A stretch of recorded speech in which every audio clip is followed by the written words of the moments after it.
ప్రపంచంలో ఎంతోమంది అమ్మాయిలు ఉన్నారు. నేను జెస్సీని ఎందుకు లవ్ చేశాను?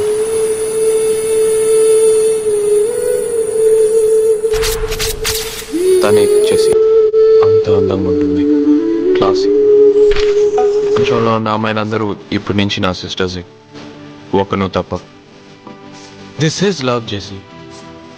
I'm crazy about it. నాకు నువ్వు నచ్చావని నీకు తెలిసిపోయింది అనుకున్నా.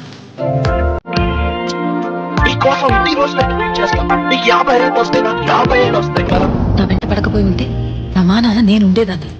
మా నాన్న ఫిక్స్ చేసిన సంబంధం చేసుకుని ఎక్కడికో వెళ్ళిపోయేదాన్ని. నువ్వు ఎందుకు నన్ను లవ్ చేస్తున్నానని చెప్పా? ఎందుకు సారీ చెప్పడానికి కేరళ వచ్చాను? ఎందుకు నన్ను ట్రైన్లో కిస్ చేశావు? పెళ్ళప్పుడు చర్చికి వచ్చి ఎందుకు కూర్చున్నా? ఎందుకు నన్ను వెంటాడి లవ్ చేశావు?